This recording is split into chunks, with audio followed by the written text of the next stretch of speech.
Why are the ultra-rich now suddenly deserting London, which drops out of the top 5 wealthiest countries list?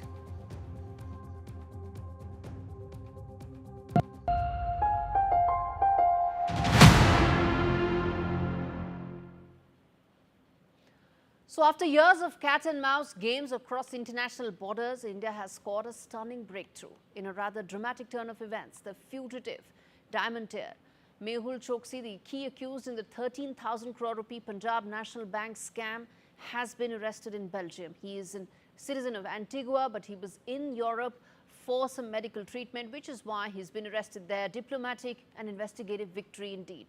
Despite a crippling setback when Interpol deleted his red notice in 2023, but India didn't give up.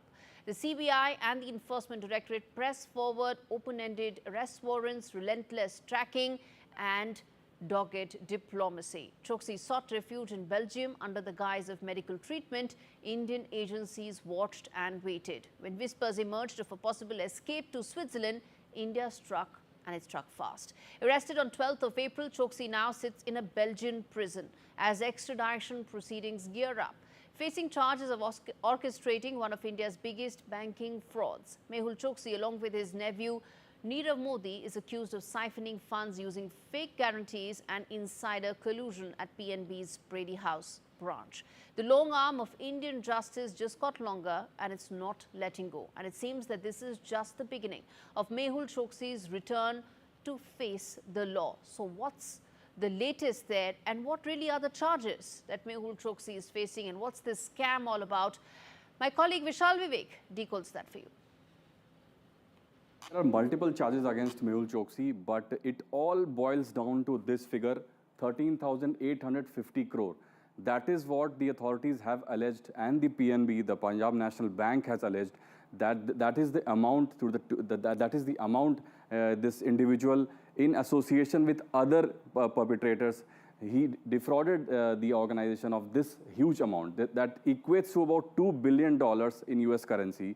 So what are the agencies doing about this?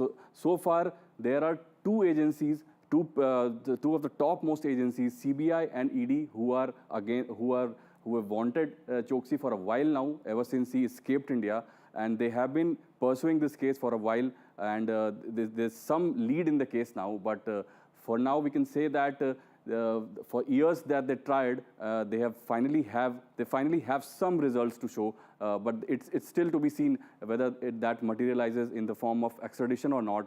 Moving on.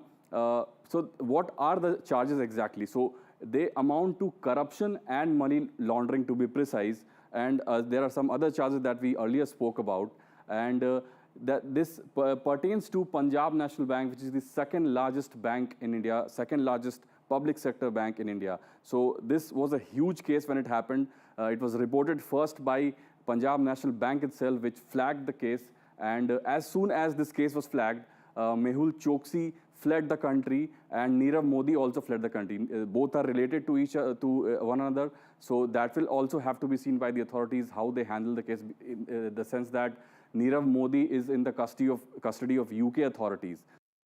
Okay, now you know what are the charges against him, but what's the latest there? Pablo Guterres joins me live from Brussels to talk about the process that is at stake here and what could be the next steps to watch out for. Pablo, help us decode as to what lies next in terms of the process here for Mehul Choksi.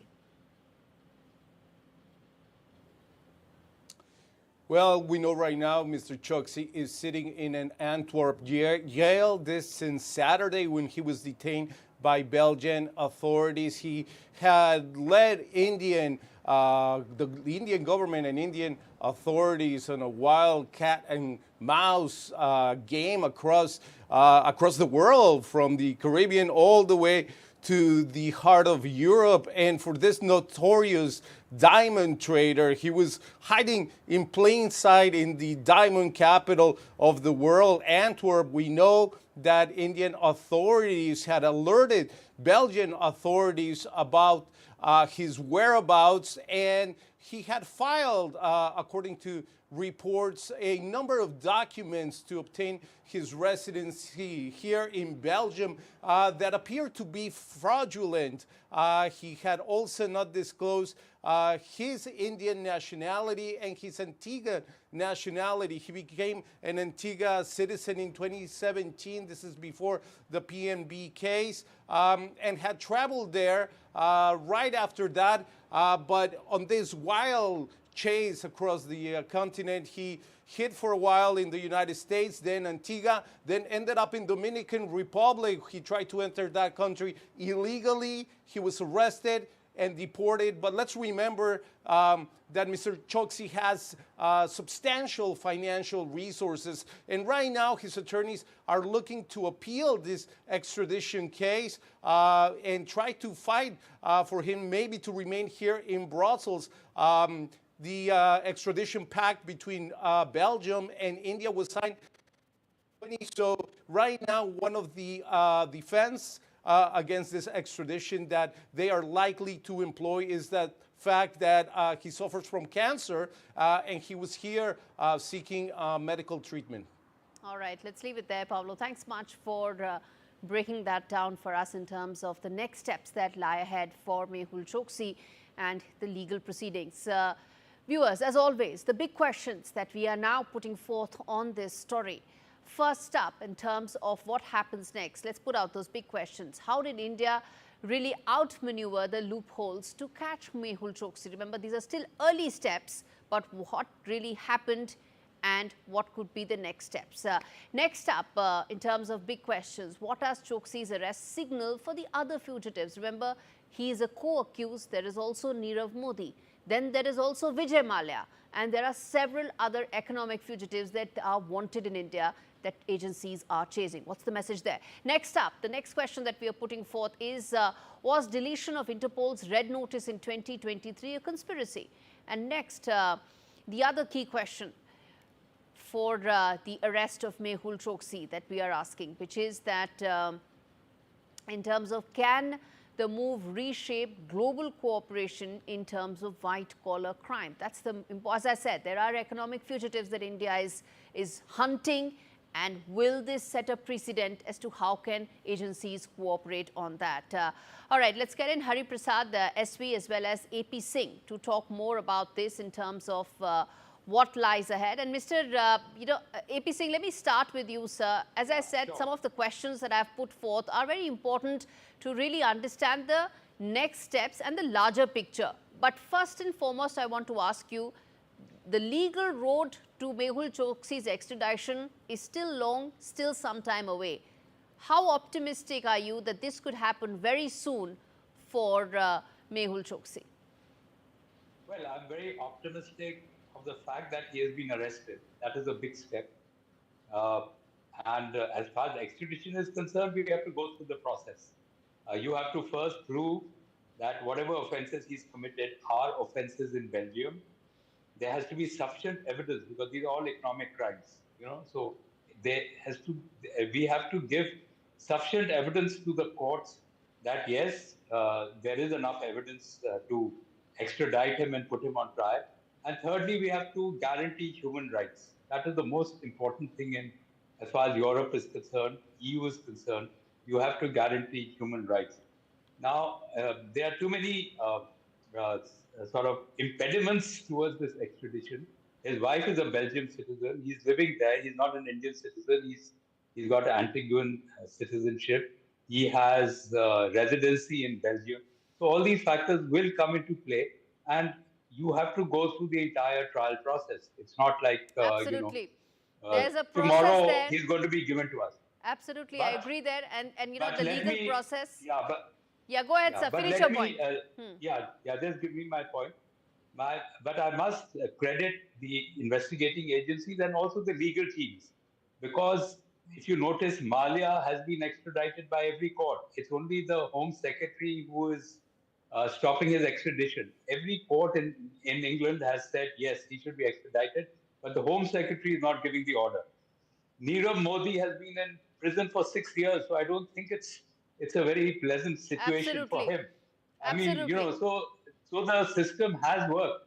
And even Mehul Choksi, if he's going to be in prison, he would be better off coming to India and taking There bail is a and process facing there. the The court. legal process is there. Hold Yeah, your thoughts, sir. I'm going to come back. I'm going to get in Hari Prasad as well. I'm going to sure, come back to you, sure, sir. sure. The fact is, yes, there is a legal process there. There is also a Supreme Court in Belgium. It will have to go all the way till there because he's entitled to all his appeals, so on and so forth. But Hari Prasad, as the whistleblower in the largest, biggest banking scam, biggest fraud in India, how soon do you think the truth will actually now come out, given the fact that Mehul Choksi has been arrested and there's hope that India will be able to get him soon? How soon, no one knows. But in your opinion, will we get to the bottom of the entire banking fraud soon? The truth is already out there. It is the question of getting him back here. Everybody knows the truth, and it is evident from various charge sheets filed on Mehul Choksi. And there is nothing to be hidden there. We just have to go through the process of extradition from other countries because he has been holding multiple country passports and citizenships, I don't know, resident permits. So it's not going to be easy task for us to get him back. But I hope Indian government is strong enough to get him back at any possible level. Indeed. And Mr. Singh, the message this sends to other economic offenders, whether it is, you mentioned Vijay Mallya, Nirav Modi, there's a strong message there that India is sending to all the economic offenders out there, that it may take some time, but we will get everyone. No, I'm very happy that he is under arrest. I mean, Nirav Modi for 6 years. I mean, he's got all the money in the world. He's sitting in jail. So I think that shows that our investigating agencies and our legal teams have done their job. If he's extradited, that's even better. But at least he's being punished. He's done 6 years in jail and continuing. So I think Mehul Choksi is not in a very happy situation. He should, in fact, I would say he should voluntarily come back to India. He'd be in a much better position than just hanging around there in jail. Yes. And Hari Prasad, you want to come in there in terms of, the other side to it is that these are economic offences, which are much harder to prove because you need an entire trail, paperwork, so on and so forth. How do you think this will now be seen and tried, given the fact, as I said, these are economic offences which take longer to prove because you need that paper trail? All the paper trails are definitely available with agencies. There is nothing hidden here. When they file the charge sheets by Punjab National Bank, all the paper trails, all the money trails are already given. Even in my case, I have all the evidences given to the courts, given evidence to the CID Bangalore. They have filed a charge sheet based on the evidences given. So the question is to get him back is not going to be easy because this guy is smart. He has a fat wallet. He can buy the best of lawyers all over the world, and he can prolong it as long as he can. If he was supposed to come by voluntarily, he would not have gone back because he was known to be committing this fraud. Even when I was in India in 2016 and 17, he was in India.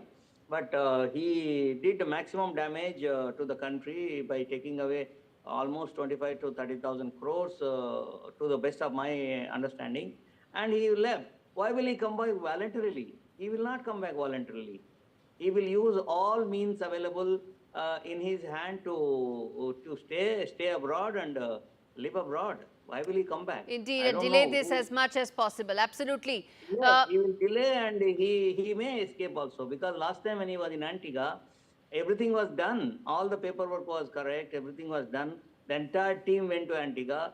Entire team also, they have taken a private aircraft to bring him back. But we had to come back empty-handed. Why? If we cannot get him back from a country like Antigua, how easy it is going to be to get him back from Belgium? Mr. Singh, you want to come in there? That's a very fair point that Mr. Hari Prasad is making. No, I'm very happy that he's in jail because I don't think it's easy to extradite. Nobody from EU to India has been extradited so far, except for Abu Salem, who came 20 years ago. After that, we have not had an extradition. Whether it's from England, even that Sanjay Bhandari, who's wanted for some these arms dealing cases his extradition has been rejected. Malia was extradited, all in court. Then finally, in the end, I don't know what happened. The Home Secretary stopped it. Nirav Modi is a good example. He's in jail for 6 years. That's punishment enough. He's there. And I hope Choksi stays in jail, because getting a person from EU and human rights is a very important issue there. And finally, after everything is exhausted, you can still go to the European Court of Human Rights. That is also an option, the last option, where you say Yes. that in India, the prison conditions are bad, I'll be tortured, There I'll are die. And then, there are impediments, so- but there is hope Yeah, because so- the first step has Yeah, been achieved. yes. Indeed. Yeah, I mean, main thing is he's in custody. I think that's Absolutely. The main thing is he's in custody. I'm going to leave it there, Yeah. gentlemen. Thank you so much for joining me on India Global today. Welcome. Well, Thank you. viewers, bottom line really is that Mehul Choksi's arrest in Belgium isn't just a win. It's also a warning shot. After years of playing cat and mouse, the net has finally tightened. Despite the red notice setback, Indian agencies stayed the course, proving that no fugitive can outrun the long arm of Indian justice forever. And in fact, this is more than just a breakthrough. It's the beginning of the end for Indian perpetrators hiding behind foreign borders. The message is clear: you can run, but you can't find. You cannot hide forever. And that's a message for Vijay Mallya and Nirav Modi. And on that note, viewers, we're slipping into a very short break. We're coming with lots more on the other side. Stay with us.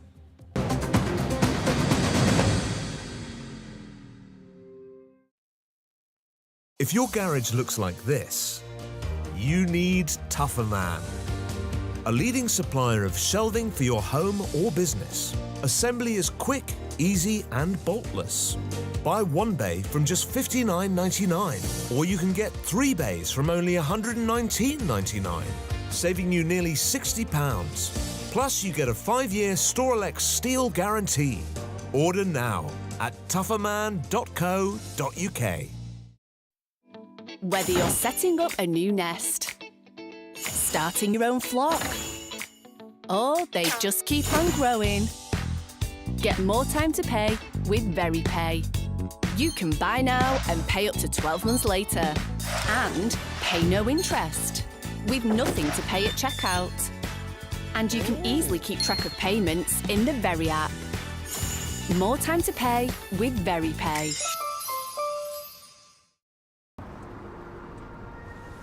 You ever thought about yours? Funeral? Yeah. Flowers, service. Everyone there. The more the merrier. Even your axe, Mark?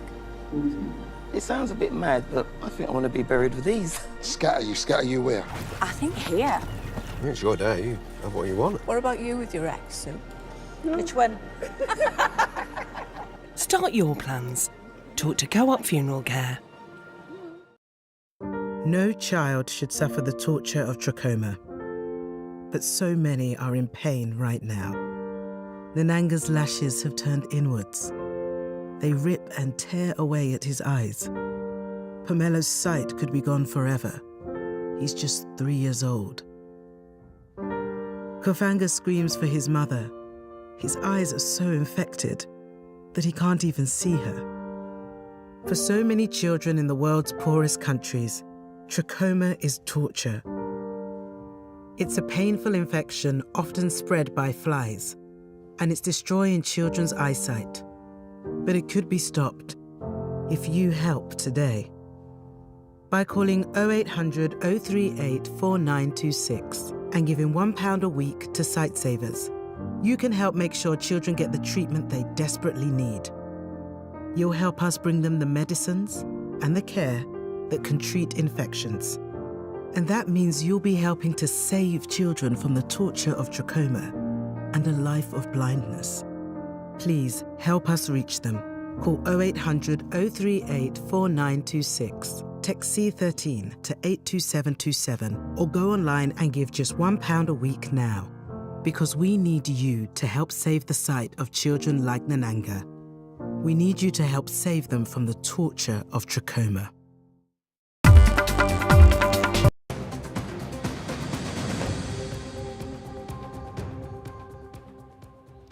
Now, in a move that could shake the global balance of power, will 3 of the world's most controversial leaders unite in Moscow's Red Square. On the 9th of May, as Russia marks the 80th anniversary of the World War II triumph, that will be awaited. But this year, the spectacle may come with a twist. A first ever public appearance by Vladimir Putin, Xi Jinping and North Korean dictator Kim Jong-un together. It could be a chilling symbol of solidarity, defying US pressure, deepening military alliances, all of it coming together. Kim, who's emboldened by arms deals and rumored troop deployments to Ukraine, could step onto the world stage beside China's powerful president and Russia's wartime leader. Yet shadows loom. China is cautious. North Korea's loyalty tilts towards Moscow. And behind the scenes, well, there's tension, diplomacy and a race for influence. Will Kim arrive? Will Xi stand beside him? Or will diplomacy collapse under the weight of symbolism? 9th of May could mark more than a victory anniversary. It could herald a possible new world order. Let's get in Brahma Chilani to talk more on this. Mr. Chilani, thanks so much for speaking to me on India Global. Let me start by asking you, what do you think these optics, these messaging could be extremely significant if they do materialize? First, it's important to remember that North Korea used to be China's closest ally. But today, at best, we can describe North Korea as China's estranged ally. North Korea, in fact, has pivoted to Russia. And this pivot to Russia has caused a lot of bitterness in Beijing. Moreover, Kim Jong-un has made no secret of his dislike of Xi Jinping. In fact, the dislike is mutual. So for Xi Jinping, Kim Jong-un, and Putin to be on the same platform at the Victory Day on May 9 would be very unusual for two additional reasons. One, that Kim Jong-un has never attended a multilateral summit. And two, that Kim is scheduled to be in Moscow later this year, not in May, but beyond May. So for him to prepone his visit to Moscow will also be unusual. In fact, Prime Minister Modi has been invited to the Victory Day celebrations in Moscow. In fact, a dozen leaders are going to be attending the Victory Day celebrations in Moscow. So there is, I think, in my view, there's a greater likelihood of Xi Jinping, Narendra Modi, and Vladimir Putin being together at the Victory Day celebrations than Kim Jong-un also joining. With that, Mr. Chilani, then what do you think is the larger point that Vladimir Putin is making, especially to Donald Trump, coming at a time when those discussions have been on again, off again between the two leaders? Putin is trying to increase his negotiating leverage. Moscow's increasingly close ties with North Korea are also a source of leverage for Moscow vis-a-vis Washington. So these developments, including closer ties with North Korea, Putin is seeking to leverage those ties in his talks with Trump. In fact, Trump today wants an end to the Ukraine war, largely because US goals in Ukraine war have failed. They have failed, and moreover, China has risen clearly as the major threat to the US. So Trump wants to end that war in Ukraine so that the US can pivot to the Indo-Pacific and concentrate on containing China. So today, while Russia is on the march militarily, the momentum is with Russia, and it's reluctant to agree to a temporary ceasefire in particular. On the other hand, Trump is very eager that ceasefire be accepted by Moscow. So the goals today are quite different from what they were, let's say, 2 years ago. Absolutely. And, which brings me to ask you, sir, quickly, which is that do you think after May 9th, after the Victory Day optics and messaging, it would probably be even harder to find some sort of a middle ground, to find a possible ceasefire in the Russia-Ukraine war? I think between now and a truce, Russia is trying to grab more territory in Ukraine. It wants a truce, no doubt about it, because this war cannot go on endlessly. It's also weakening Russia. Russia would like to strike a deal with Trump, Yes. but a deal that seeks to ensure Yes. that Ukraine remains neutral post ceasefire. Right. That it should not, be co-opted by the West. The Europeans should not be arming Ukraine. Okay. So as long as he gets his terms, he is ready for a ceasefire, because a ceasefire will allow Russia to revitalize its economic and military security. All right, sir. We'll leave it there. Thank you so much for joining me on India Global today. And I'm going to slip into a very short break, come back with lots more stories on the other side. Stay with me.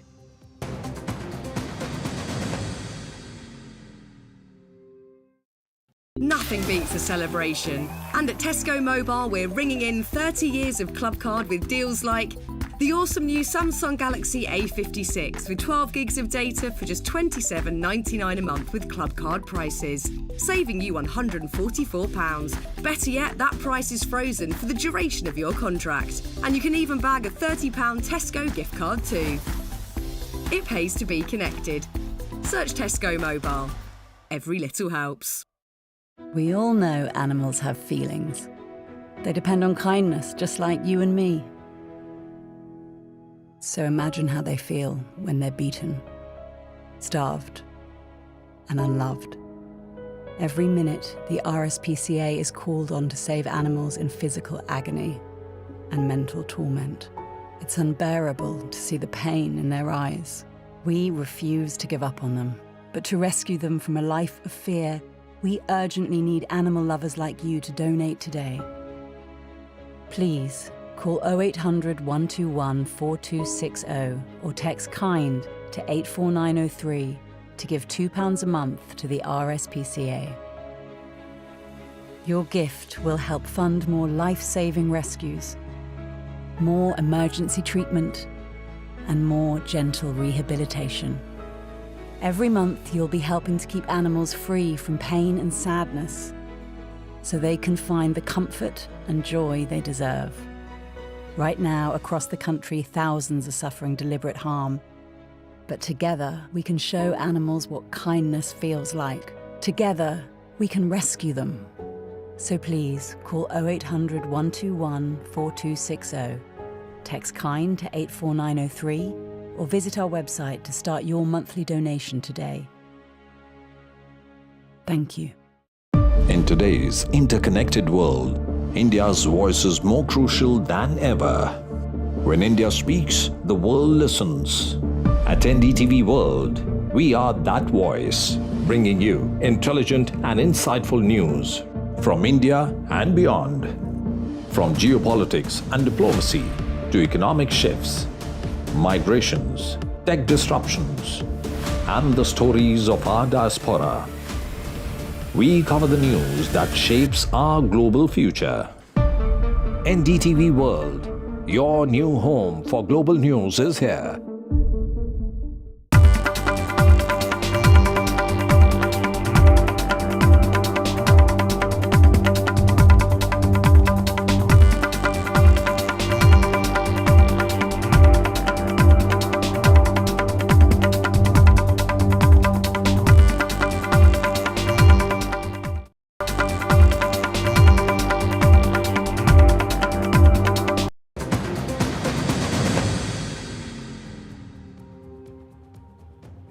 After a week of on again, off again Trump's tariffs, which has now, the dust has settled in on the additional levies that will be applicable to all countries. On India Global, we decode how will this impact the Indian economy.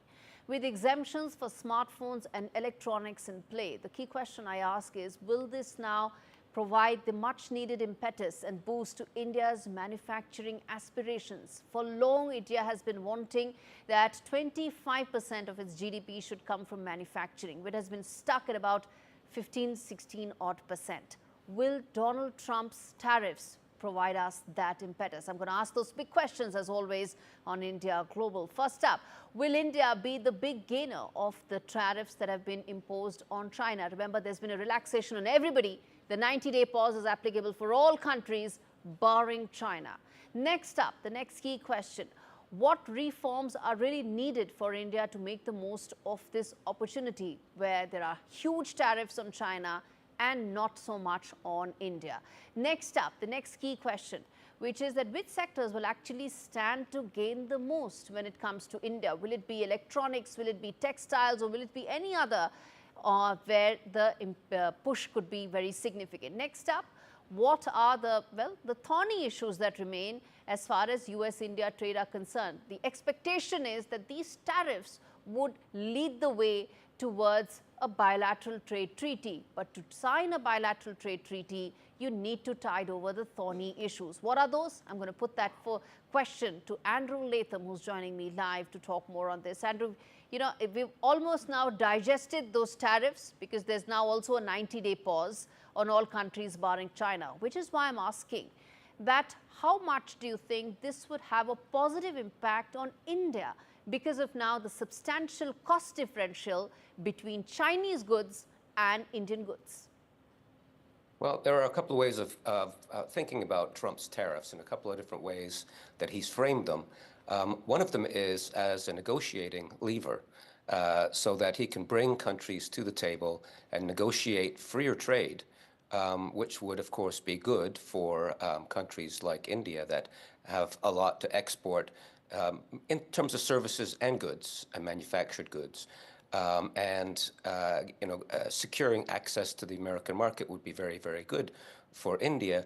But Trump also wants some reciprocity there as well. He wants to make sure that American goods and services have access to India, and he wants to overcome not just the tariff barriers, but the non-tariff barriers as well. As you know, India's economy, even though we're past the 1990s and there's been a liberalization of the Indian economy, the Indian state still plays a huge role, especially in terms of protecting agriculture, Indian farmers, for example.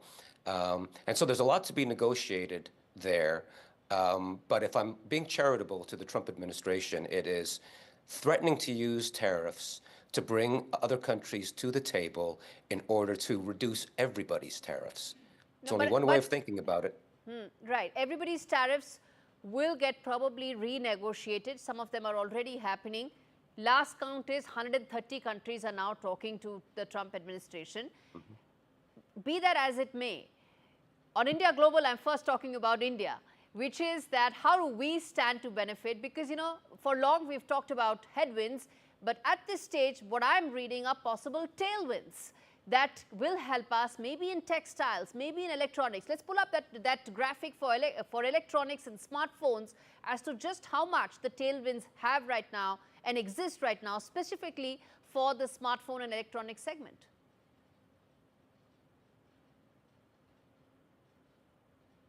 Andrew? Well, again, I think there's simply India has comparative advantage with respect to certain kinds of manufactured goods. Some of them are at the low end of the value-added scale, T-shirts and textiles and things like that. Some of them are at the higher end. And to the extent that the Trump administration can, first of all, eliminate its own tariffs on India, but then encourage India to reform its internal marketplace in certain ways, it could be a win-win situation. There could be a lot more bilateral trade between India and the US, which could benefit both Indian and American consumers. The devil, though, always is in the details. What kind of deal will be done? And in terms of India, what kind of internal political impediments are there to liberalizing the internal marketplace in India? Because, as you know, there are a lot of political constituencies in every country, but we're talking about India today, that would rather keep foreign goods out and foreign services out. And so, we're back to a situation in which if this leverage that the Trump administration is bringing to bear can, first of all, reduce Indian tariffs, but also help India liberalize its internal marketplace. Again, I think that would be very good for Indian consumers, but it remains to be seen. All right, very quickly, we're playing some of those graphics for smartphones and electronics in general. But the other thing I want to ask you is about the low end in the value chain, which is textiles. Where do you see that having an impact? Well, it depends on what the deal is. India competes with some Southeast Asian countries with respect to textiles and things like that, also with China. So it depends on the details of whatever deal can be struck. But potentially, nobody in the U.S. makes these kinds of goods. I mean, that's just not where the American economy is, and it's not where it's ever going to be. The only real question, live question, is where is the United States going to access these goods? Where's it going to import them from? Is it going to be Cambodia or Vietnam or China or Taiwan or India? And I think there's a very good case to be made that it will be India. Let's leave it there, Andrew, on what this means for India. Bottom line, viewers, is that there are many pluses and several minuses of the changed economic scenario that India is now living in. On the plus side, I said this earlier, I'm saying this again, India's electronics exports to the US are going to be a big beneficiary. They've been on the rise. China's have been on the decline in the last 5 years to the US. And given that the PLI scheme has been most successful in the electronic space, this is where one is going to see the maximum impact of India's manufacturing capability really getting a boost. Textiles could be the other. Why? Because US is the largest importer of textiles, and the tariff differential now, as things stand, between India, not just China, but also Vietnam and Thailand, is significant, which means that on one end we can take care of the higher value chain, which is your smartphones, electronics, and on the other end you can take care of the lower end of the value chain, which is textiles. The big test, of course, will come in the agri sector, where at some point of time a give and take will have to be seen, because that, in my opinion, could be a thorny issue that Indian policymakers will have to find an answer to for the Trump administration to be able to solve and sign that trade agreement. Well, as things stand, viewers, as far as the Trump tariffs are concerned, this isn't the last we have heard of it. This will be not the last. But as we discuss this, there's also been another development in Washington. It turns out one of the loudest voices behind Trump's trade war with China may have been, well, not real. At least that's what it looks like. A fake expert may have had real influence in Washington. This report tells you exactly what the story is.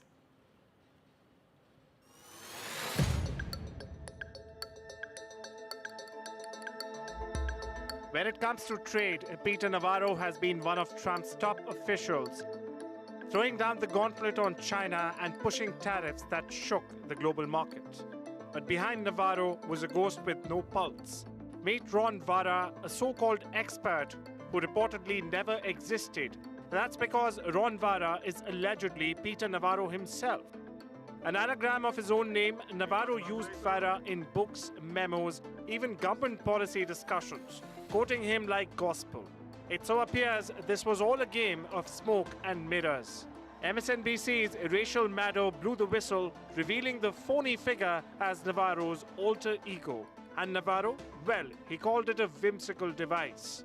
Enter Elon Musk, who slammed Navarro, calling him dumber than a sack of bricks.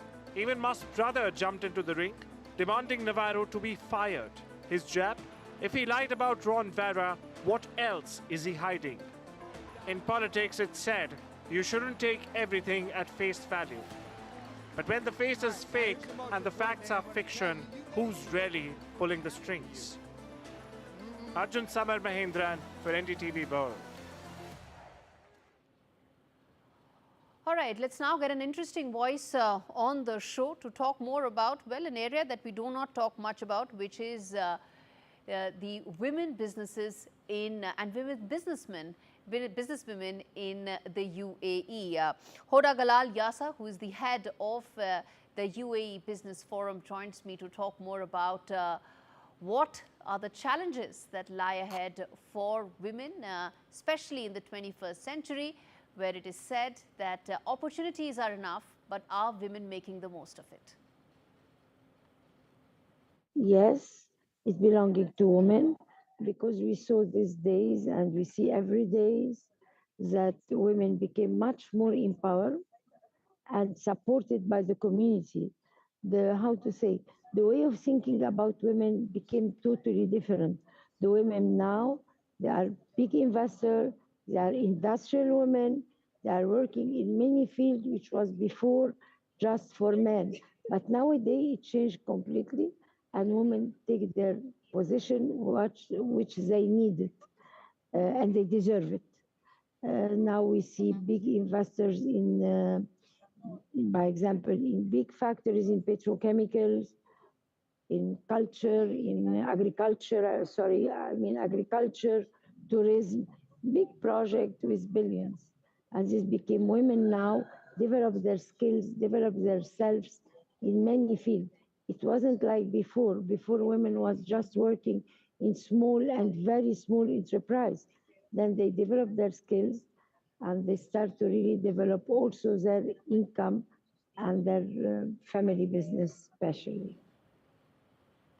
As the president of the Arab Women Investors Union, I must ask you this in terms of possibilities of greater cooperation between Arab and India, especially from women point of view. I think it will develop a lot. I am just back from Bombay since 1 month ago, approximately. It was really amazing. It was a big event concerning BRICS Alliance, where now I'm representing Egypt in the BRICS Alliance. It was in Mumbai, and we met with a lot of big businesswomen and small and medium enterpriser women. They are very active and really they deserve where they are as positioning now. And they need also much more only international relationship. And through the Arab Women Investors Union, I think we will make a big collaboration with them. And a lot of these businesswomen from India, where they signed to come on the 19th of October to Egypt for attending the conference, the 28th conference for Arab, African, and international cooperation in investment. It will be in Egypt, in Cairo, and they will be part, and they will be one of the main keynote speakers in front of all the world, because we have first ladies are attending this conference every year. This year will be the 28th edition. We have before we received First Lady of Congo, First Lady of South Africa, Central Africa, Nigeria, Uganda, First Lady of Serbia from Europe, 3 years contensively, a lot of big businesswomen and also businessmen and big responsible from all over concerning investment. All right, let's leave it there. Thanks much for speaking to me on an area I hope I'm able to touch upon more going forward. On that note, viewers, a quick break. We will come back with more on the other side. Stay with me.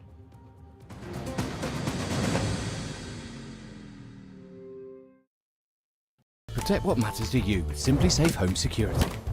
Get our Which Best Buy rated starter pack from under £200. There's no safe like Simply Safe. It feels good knowing that your future's in hand. Airflow can offer you a loan from £1,000 to £15,000. Get your conditional decision in minutes. Get £8 off at selected restaurants on Just Eat. Use code APRIL8 now.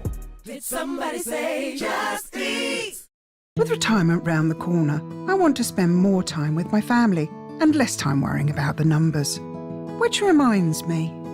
Welcome to British Seniors, the UK's #1 rated provider of over 50s life insurance. Hi, I'd like a quick quote. No problem. We're proud to offer our seniors lifetime guarantee. With 100% of claims having been paid, we guarantee your premiums will never go up and that you'll speak to one of our specialists in the UK. UK residents aged 50 to 80 are guaranteed to be accepted. Depending on your age, your loved ones can get a cash payout up to £10,000. And that money could help with funeral costs, or even as a gift for the grandkids. I'll do it. Plus, when you sign up, you'll receive a £135 gift card and free 24/7 GP advice and health services. You got them all right, that's amazing. Be proud to protect your loved ones with British Seniors. To get a free quote today, call our UK team on 0800 977 5808 or visit britishseniors.co.uk. For me, it's about getting your base structure right and then looking at what you've got. I'm constantly just changing things. Looking at like different aspects of nature and how they fit together and, you know, having your personality come through your product. And it takes a lot of work to feel this effortless, but I always know when it's right.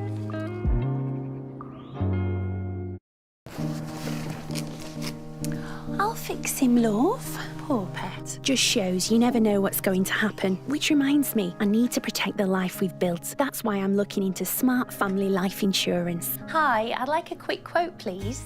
OK. You can choose a benefit amount up to £750,000, depending on your age. If you're a UK resident aged 18 to 64, you can apply with just a few health and lifestyle questions.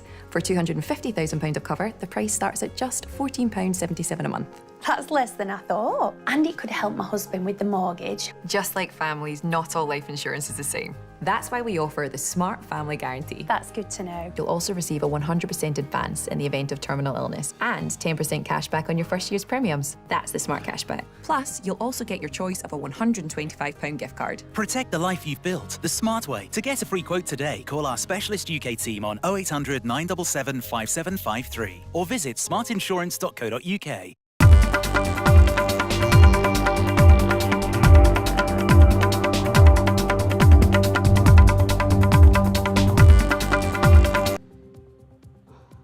The glitter of London is dimming as the city's millionaires are now making, well, an exit faster than we can speak. 11,000 millionaires fled London in 2024 alone, the largest exodus in recent memory. Why? From steel magnate Lakshmi Mittal to top financiers, the message is clear. London is now losing its edge. Once a crown jewel of global finance, London now faces a reckoning. High taxes, post-Brexit fallout, and the end of the non-dom tax regime. A deal breaker for the ultra-rich. From Singapore to San Francisco, the wealthy are chasing opportunity and shelter from rising tax burdens. London just slipped out of the top 5 wealthiest cities for the first time in decades. The rise of Asia, the boom in US tech hubs, and the fall of the London Stock Exchange. Is this the end of London's reign or just the beginning of a new world wealth order? The rich are on the move, and it seems that the world map of money is being redrawn. What does this mean for the UK? And is this a trend that is now irreversible? Let's get in Nicholas Nugent to talk to me on this. Nicholas, this should be, if the Labour government is watching these trends, they should be deeply worried because you do not want the wealthiest leaving your country. Well, if I may say so, I think you've slightly overstated the case. I mean, it's true that the non-dom status, so-called, which allows non-permanent residents, no, I've got this a bit wrong, but those who earn money overseas to avoid UK tax. Now, that's changed, yes. And that's, I think, the most significant part of the change of tax regime you're talking about. And it's true that that has led a certain number of rich people to leave the UK for perhaps a more comfortable regime. But I think it's really only quite a small part of what's going on.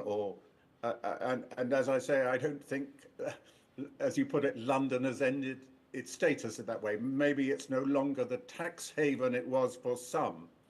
And you mentioned the fall in the stock market. Well, that's very much to do with what's going on in the United States, the tariff regime.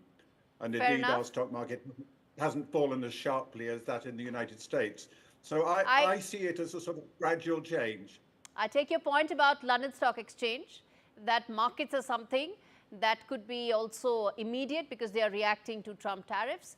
But the fact is, in the last decade, there are only 2 cities where the number of billionaires or millionaires have actually gone down. One is Moscow, for obvious reasons, of course. and the second is London. So it's not a trend that started yesterday. I'm talking about a decade-long trend.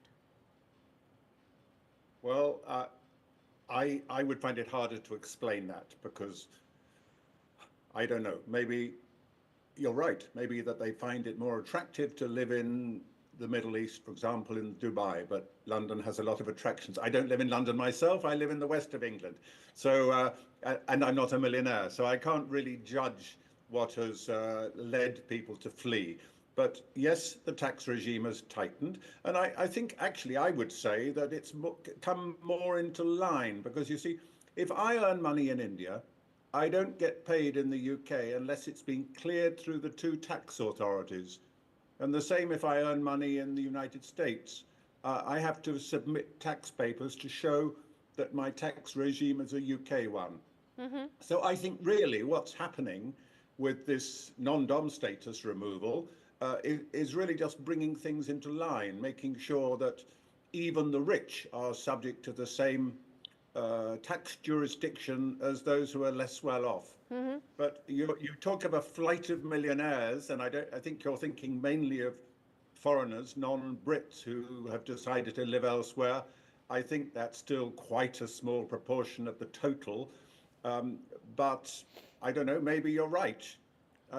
Who's looking for a tax haven? I'm not. I choose to live in a country where I feel comfortable. You know, I would be having a separate conversation if a British journalist would be telling me on the show that he's a millionaire. I would have been having a separate conversation altogether. But Nicholas, the fact is the data shows that 18 centimillionaires, which is those who had 100 million and plus, and 2 billionaires are in this list. So to that extent, you do want the ultra-rich to leave because at the end of the day, it also impacts the government's, the exchequer's finances, doesn't it? Well, you've made a point, but let me ask you then. Firstly, what should I do about it? Clearly, I have no such power, so I can't do anything about it. But if you're challenging the Labour government, what they should do about it, again, I don't begin to know what the answer to that is. The government are trying to enforce a reasonably orderly tax regime, and I think a lot of people would argue that the removal of the non-dom status was justified. As you probably know, the most well-known non-dom person last year was the Prime Minister's wife, Akshata Murthy. Yeah. And when it became known that she benefited from this thing, I think even the Conservative government at the moment was rather embarrassed. So I see it as bringing things into line. I don't see this sort of sudden upset with the strength of the economy that you're describing. And frankly, you're talking to me today, there's a much bigger story to do with tax, which is on at the moment, and I will mention that, which is the steel, whether Britain should be self-sufficient in steel production. And that affects India, it affects China. Indeed. Indeed, Nicholas, and I'm going to end this because I'm running out of time by saying that I'm going to have that discussion sooner than later on India Global, but timed out, and I'm going to now, viewers, let you have a slice of a very interesting conversation I had with Chandrika Tandon, Grammy Award winner, someone who balances philanthropy with her music and who's also, of course, known in the world of finance. How does she balance all of it? Slice of this conversation, all of it on our YouTube. You've been nominated several times for the Grammys, but what it's been like the last 25 years? Because, you know, music is also a fairly competitive field. It's, of course, the search to find your identity is there. You want to do that. You want to probably isolate yourself from the noise. But at the end of the day, the arts as a field is also a very competitive space, isn't it? I didn't go into music to become an artist. I'd never imagined I'd make an album. That wasn't why I went into music. I went to music to sing. You know what I would do when I started singing? I became a music beggar. I truly would. I heard, for the very first time, I heard Pandit Jasraj sing. And I heard him, I was sitting in the first row because I was a patron of this arts organization. I didn't know who he was. I never heard Hindustani music. I'd been in Brazilian, Carnatic, all of that, but never much with Hindustani. I sat in the first row, and then he started singing. And then for the next 4 hours or 3 hours that he sang, I must have cried through the entire concert of his because it was so beautiful, so magical. And in my mind, I said to myself, I want to learn from him. And, like this, but of course, most of these people take students when you're They're 5 young and they live with them and they travel with them and do all of this. But the universe has a way of working. And I've got to tell you a very wonderful story about Pandit Jasraj, who I wanted to learn from, but I didn't know him. And I went to a concert of his after that again. Somebody calls me up. This is a week or two after I'd had this incredible experience, and I'm telling God or the divine, I want to learn music this way. I want to experience music where this combination of bhakti and notes come together. This is what's going through my head. I'm praying. I don't know quite how I'm doing it.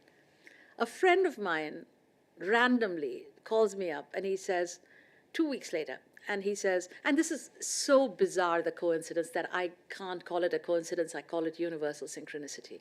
He says, oh, I'm a single guy, and I'm going to have Pandit Jasraj to my house for dinner tomorrow. But they have just called me up and given me a list of dietary requirements for him, which I cannot meet because I'm a single guy. I was going to order Chinese food, but he doesn't eat onions, he doesn't eat garlic, he doesn't eat anything. I don't know what to do. Do you think we can move the dinner to your house? And, because you've got cooks and stuff, so maybe you can do it. I said, of course, this is the guy I've been dying to meet. Yeah. So this is how I met Pandit Jasraj, and then I begged him to teach me. And I met all these teachers. So for me, this journey of finding music was never about performing. And when Pandit Jasraj gave me his senior most disciple to teach me, Pandit Girish Vazalwar, who passed away, I would sing for 10 hours a day.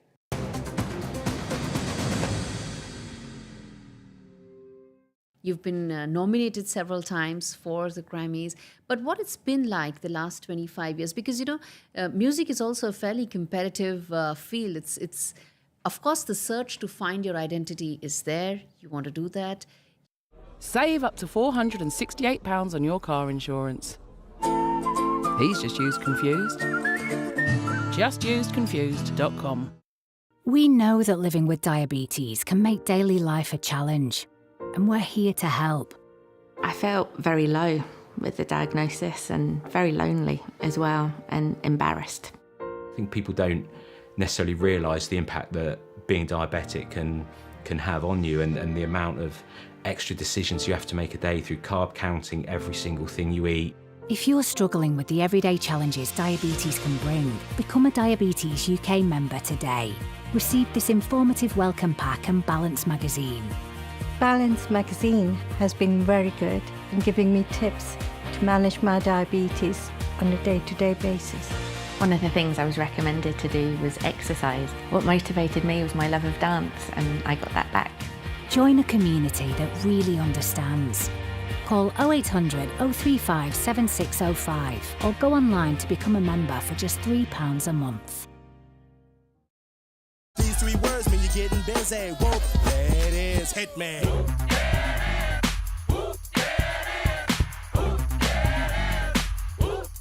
Co-op now matches Aldi on everyday essentials. Become a Co-op member and start saving. I wasn't expecting that. No child should suffer the torture of trachoma, but so many are in pain right now. Nananga's lashes have turned inwards. They rip and tear away at his eyes. Pomelo's sight could be gone forever. He's just 3 years old. Kofanga screams for his mother. His eyes are so infected that he can't even see her. For so many children in the world's poorest countries, trachoma is torture. It's a painful infection often spread by flies, and it's destroying children's eyesight. But it could be stopped if you help today. By calling 0800 021 3925 and giving £2 a month to Sightsavers, you can help make sure children get the treatment they desperately need. You'll help us bring them the medicines and the care that can treat infections. And that means you'll be helping to save children from the torture of trachoma and a life of blindness. Please help us reach them. Call 0800 021 3925, text C7 to 82727, or go online and give just £2 a month now. Because we need you to help save the sight of children like Nananga. We need you to help save them from the torture of trachoma.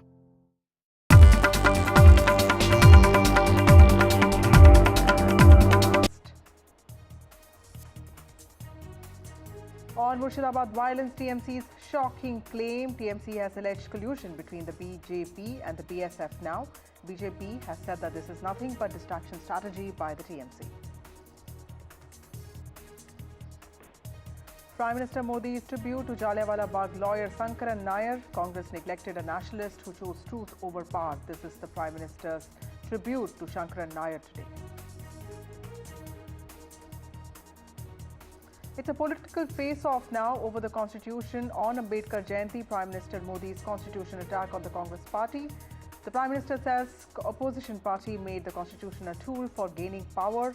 Mallikarjun Kharge, meanwhile, has said that BJP has no respect for B.R. Ambedkar.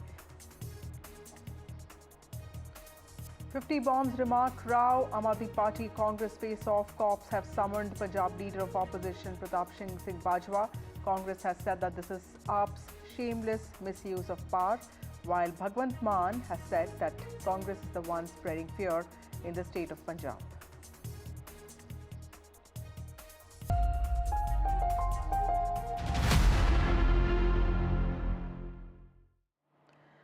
Well, the Belgian police has arrested fugitive economic offender Mehul Choksi following an extradition request from the Indian probe agencies for his alleged involvement in the Punjab National Bank scam case.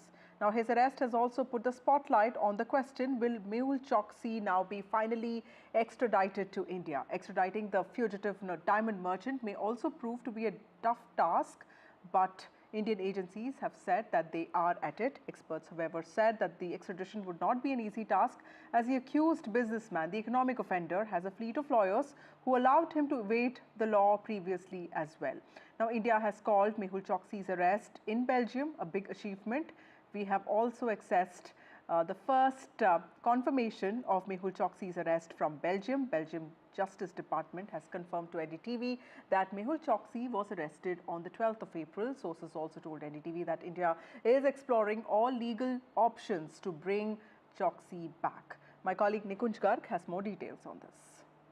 We can now confirm to our viewers who have been watching since morning how NDTV has put out this story right from 7 a.m. this morning that Mehul Choksi, a fugitive economic offender wanted for $1 billion fraud in India, has now been arrested by the Belgian authorities at 3:30 p.m. today. The Belgian authorities have gotten back to NDTV and has written independently, and this is therefore first independent confirmation coming to any Indian news media outlet, wherein Belgium